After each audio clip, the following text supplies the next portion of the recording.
우리 사람들만이 직립보행을 합니다. 걷는 걸음을 합니다. 목적지를 향하여 보행합니다. 또한 목표를 향하여 보행합니다. 사람이 걷는 걸음을 행보라고 말합니다. 우리는 인생의 행보를 걷고 있습니다. 정치인들은 정책 행보를 하고 경제인들은 사업 행보를 하며 살아갑니다. 우리는 자고 일어나면 누구든지 어디론가 또한 어떤 목표를 향하여 행보를 거듭하며 살아갑니다. 행보에 관한 주의 말씀 청종하는 시간 갖도록 하겠습니다. 장자의 명분과 축복, 형 에서의 장자의 명분과 축복을 아비를 속여 받아낸 야곱은 삼촌 라반의 집으로 도피합니다. 삼촌 라반의 집에서 20년 동안 봉사 생활을 합니다. 왜 20년 동안 봉사 생활을 했는고 하니 형 에서의 것 장자의 명분과 축복을 아비를 속여 받아냈기 때문입니다. 주 안에 있는 자들은 누군가를 속이면 반드시 자기 또한 누군가에게 속습니다. 반드시 자기가 행한 대로 자기도 받게 되어 있는 것이죠. 20년 봉사 생활을 마치고 가나안 귀향길에 오른 야곱, 거부가 되었습니다. 또한 홀몸으로 삼촌 라반의 집에 들어갔다가 20년 동안 거대한 식솔들을 거느리고 가나안 귀향길에 오릅니다. 그 귀향길이 평안한 길, 행복한 길이 아니었습니다. 삼촌 라반이 형제들을 이끌고 자신을 추격해 옵니다. 이유인즉 가나안 귀향길을 이야기했지만 삼촌 라반은 만류했습니다. 삼촌 라반에게 알리지 아니하고 야곱은 출발한 겁니다. 또한 아내 라헬이 라반의 집 신이었던 드라빔을 몰래 훔쳐가지고 나왔기 때문입니다. 크나큰 위기가 닥쳤지만 하나님의 사람 야곱을 하나님께서는 지켜주시고 보호하십니다. 추격하는 라반에게 현몽하여 하나님께서 너는 절대로 야곱에게 선악간 말하지도 말라. 이 한마디에 라반은 야곱과 화해를 하고 화해의 언약을 세우게 됩니다. 이제 위기가 끝난 것 같았습니다. 그런데 이번에는 형 에서가 400인을 이끌고 야곱을 찾아옵니다. 야곱은 또다시 삶의 위경 가운데 거하게 됩니다. 그때 야곱은 하나님께 간구를 합니다. 형 에서의 손에서 나를 구하시고 나의 처자들을 구하소서. 하나님께 기도합니다.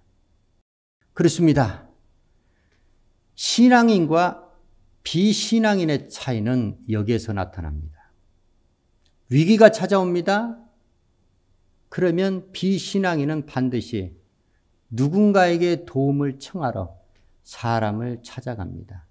사람께 구합니다. 그러나 하나님의 사람들은 그 즉시로 하나님께 구한다는 것이, 하나님께 간구한다는 것이. 물론 하나님의 사람들도 하나님께 구하기만 하고 아무것도 아니해서는 떨어지는 것이 없습니다. 구한다고 해서 그걸로 끝나는 것은 아닙니다. 하나님께 구한다는 것은 하나님께 내 삶을 보고한다는 것과 똑같습니다. 하나님, 내가 지금 처지와 형편이 이렇습니다. 하나님 보고 계시죠? 알고 계시죠? 나는 하나님의 사람 아닙니까? 하나님, 그러니 나의 대적의 손에서 나의 문제 가운데 나를 구하여 주시옵소서. 이게 하나님의 사람들의 처신이라는 겁니다. 그리고 끝이 아닙니다. 야곱은 형 에서의 분노를 누그러뜨리려고 극진한 예물, 가축 550마리를 종들을 통해 형에게 보냅니다. 그리고 나서 야복 강가에서 결정적인 야곱은 하나님의 도움을 받는 상황에 처합니다. 야곱은 하나님의 사람과 날이 새도록 씨름을 합니다. 하나님의 사람이 나를 그만 좀 놓아주어라 했지만 야곱은 놓아주지 않습니다. 당신이 나를 축복하기 전에는 나는 당신을 결코 놓아줄 수 없다라고 합니다. 그리하여 야곱은 결국 하나님의 축복을 이끌어내는 야곱에서 이스라엘이라는 새로운 이름을 받게 됩니다. 여러분, 야곱만이 하나님을 이기는 것이 아닙니다. 저와 여러분도 얼마든지 하나님을 이길 수 있습니다. 하나님은 우리에게 저 주시길 원하시는 하나님이십니다. 단 내가 끝까지 포기하지 아니하고 내가 반드시 축복의 사람이 되리라, 내가 반드시 하나님의 축복을 받고 살아가리라 하는 결연한 의지가 있는, 그 의지를 몸소 실천으로 옮기는 그 사람에게 하나님은 축복하시고, 그 사람에게 하나님과 더불어 사람으로 싸워 이긴 자라는 영적 이스라엘이라는 칭호를 붙여주실 줄 믿습니다. 자, 그러고 나서 이제 형 에서를 만나게 됩니다. 형 에서를 만났을 때 야곱은 형을 형제로 대하지 않습니다. 하나님처럼 대합니다. 내 주께 은혜를 입기 원하나이다. 내 주께 은혜를 얻게 하소서. 내 주께 나아가리다. 형님 얼굴을 본즉 하나님 얼굴을 보는 것 같습니다. 여러분, 아무리 분노에 사무친 자라 할지라도 이와 같이 자신을 극찬하는데 누가 누그러지지 아니할 사람이 있겠습니까? 형 에서는 야곱을 껴안고 눈물로 야곱과 재회를 합니다. 그렇습니다. 하나님께 기도와 간구도 했지만 직접 당사자인 형 에서에게 진심 어린 형의 것을 빼앗은 자기의 죄를 진심으로 사죄했고, 진심으로 형 앞에 자기를 종처럼 낮추어서 겸손한 회개의 행보로 야곱은 나아갔던 것입니다. 그리하여 형 에서와 야곱은 극적으로 하나님의 도우심으로 화해를 하게 됩니다. 주 안에 형제에게 득제한 일이 있습니까? 야곱같이 행하시길 예수 이름으로 축원합니다. 형제와 문제가 있는데 그 문제를 덮어놓고 신앙생활하면 위험천만합니다. 세상 사람에게 득지하는 것과 비교도 되지 않습니다. 주 안에 있는 형제에게 득지하는 것은 자기 자신에게도 치명적인 문제를 유발시킨다는 겁니다.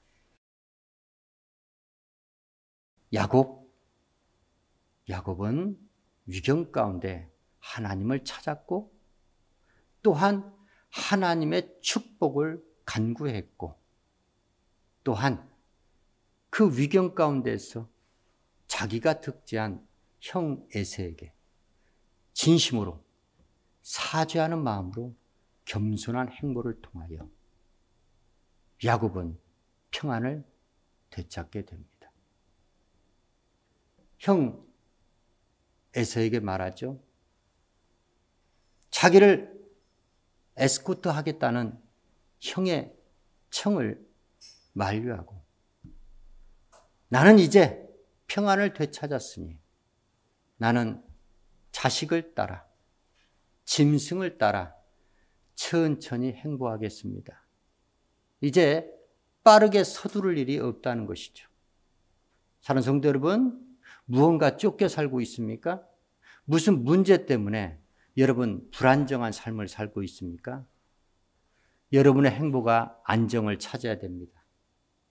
평안한 안정된 행보를 걷기 위해서 여러분들은 지금 주를 찾으셔야 됩니다. 주를 만나야 됩니다. 주께 여러분들의 생을 축복해달라고 하나님께 간구하는 주의 권속들 되시길 예수 이름으로 축원합니다. 아합이라는 이스라엘 왕이 있었습니다. 자기 궁에서 가까운 나봇의 포도원을 탐했습니다. 아합은 나봇에게 내가 너에게 아름다운 다른 포도원을 줄 것이고 네 포도원을 내게 주면 후한값을 더해서 주리라 제안을 합니다. 왕인데 빼앗을 수도 있는데 아합은 신사적이었어요. 그런데 뜻하지 않게 왕의 백성인 나봇은 조상의 유업을, 열조의 유업을 왕에게 주는 것 하나님이 금하실 것입니다 하고 왕의 제안을 거절합니다. 왕은 돌아와서 근심하며 식사도 거르고 있었습니다. 이것을 간교한 아내 간부 이세벨이 보았습니다. 왕이여 걱정하지 마시옵소서. 나에게 생각이 있다는 것이죠. 이세벨은 나봇의 성에 같이 사는 귀인과 장로들에게 보낼 편지를 준비합니다. 왕의 이름으로 편지를 써서 인을 칩니다. 그리고 나봇의 성에 살고 있는 귀인과 장로들에게 편지를 보냅니다. 금식을 선포하라 너희는. 그리고 나봇을 백성들 위에 앉히라. 그 나봇의 앞에 비류 2사람을 앉히고 그들에게 말하게 하라.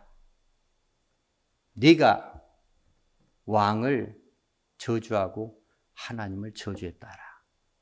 그리고 그를 내쳐서 돌로 쳐 죽이라는 편지 내용이었습니다.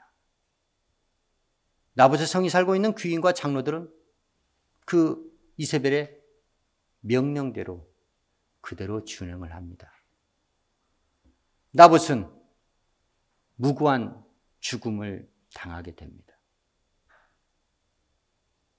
이 사실을 안 아합 왕은 나봇의 피로 물든 나봇의 포도원을 취하려고 내려갔습니다. 이때 디셉 사람 엘리야에게 하나님의 말씀이 임합니다.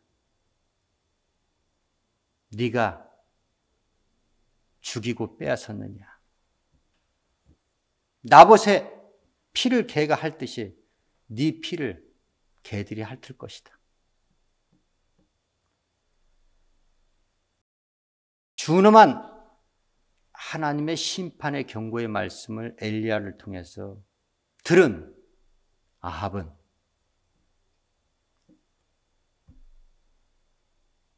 먼저 자기 옷을 찢고 굵은 배로 통이고 금식하며 굵은 배에 누워 행보를 천천히 합니다. 이것을 본 하나님께서는 엘리야에게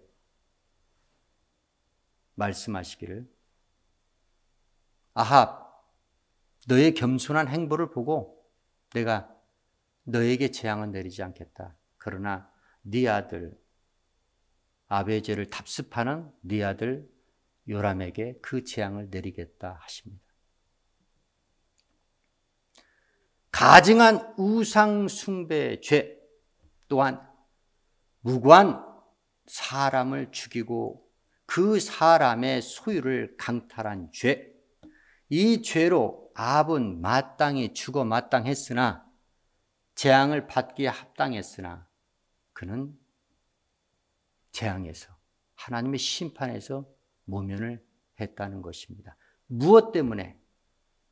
주 앞에 자기의 죄를 자복하고 회개의 겸손한 행보를 보였기 때문입니다. 하나님과 관계된 사람들, 주 안에 살고 있는 사람들, 얼마든지 하나님 앞에 득죄할 수 있습니다. 그 득죄했을 때 하나님 앞에 겸손히 자기를 낮추고 진정 어린 진심으로 하나님 앞에 회개 행보를 보이면 아합과 같이 하나님의 심판, 재앙에서 모면할 수 있다는 교훈을 주고 있습니다. 우리는 사는 동안 얼마나 주 안에서 많은 죄를 짓고 살겠습니까? 왜 우리 주 예수 광야교회가 본 예배 시작 처음이 회개로 시작하겠습니까? 우리는 살아가면서 알고도 짓는 죄가 있고 자기도 모르는 사이에 부지간 짓는 죄가 얼마나 많은지 모릅니다. 그 죄의 짐을 가지고 어찌 주님께 갈 수 있습니까? 예수 그리스도를 믿을 때 우리의 영원히 지은 죄, 아담으로부터 시작된 원죄의 문제는 해결됩니다. 허나 그 죄의 문제 해결로 끝나는 것은 아닙니다. 행위죄, 성품죄가 있다는 것이에요. 내가 마음으로 생각으로 짓는 죄가 있고 또한 내가 육체 행위대로 짓는 죄가 있다는 겁니다. 이 더러운 죄를 가지고 어찌 주를 배울 수 있겠습니까? 그래서 먼저 주님 앞에 왔을 때 그 자기의 마음, 생각, 행위의 죄를 자복하라는 겁니다.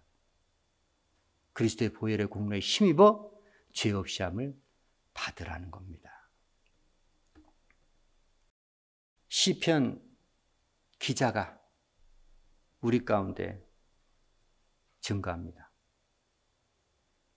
내가 주의 법도를 구하오니 자유롭게 행보할 것이라. 주의 법도를 구한다. 주의 법도, 하나님의 말씀을 사모하고 하나님의 말씀을 준행하는 자, 그는 누구를 만나든지 어디에 가든지 자유롭게 행보할 권한이 있습니다. 권리가 있습니다. 하나님이 만든 세상이에요. 또한 하나님의 말씀으로 지은 세상입니다. 하나님의 말씀을 믿음으로 받은 저와 여러분, 그 말씀을 준행하는데 우리에게 거리낌이 어디 있겠습니까? 우리의 행보를 누가 가로막겠습니까? 어디로 가든지 우리의 행보 가로막을 자 없습니다. 자유롭게 행할 수 있습니다. 여러분들의 행보가 여러분도 모르는 사이에 주저하고 망설여진다는 것은 하나님의 말씀에 순복하고 있지 않기 때문입니다. 시편 기자는 또 증가합니다. 나의 행보를 주의 말씀으로 굳건히 세워 아무 죄악이 나를 주장하지 못하게 하소서. 하나님의 말씀에 인도함을 받는 자들, 하나님의 말씀 따라 살아가는 자들, 그들에게 어찌 죄악이 범접할 수 있겠습니까?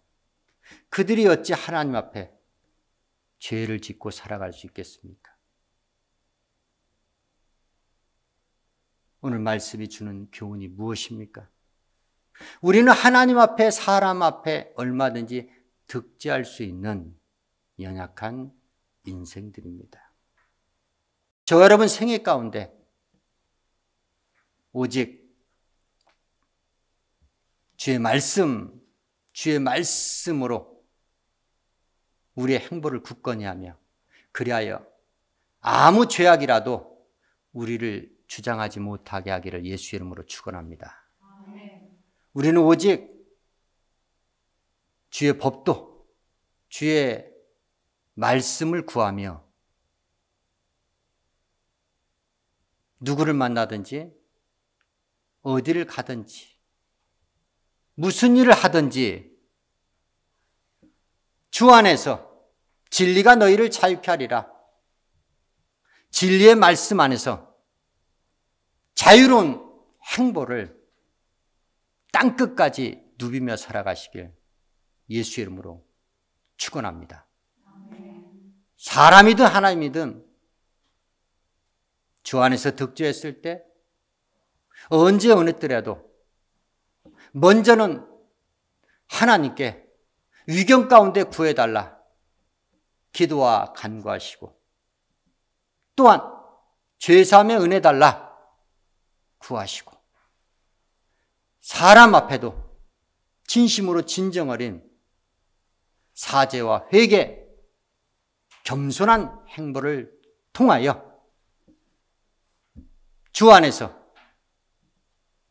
죄사함 얻고 구원받고 축복받는 삶을 살아가시길 예수 이름으로 축원합니다.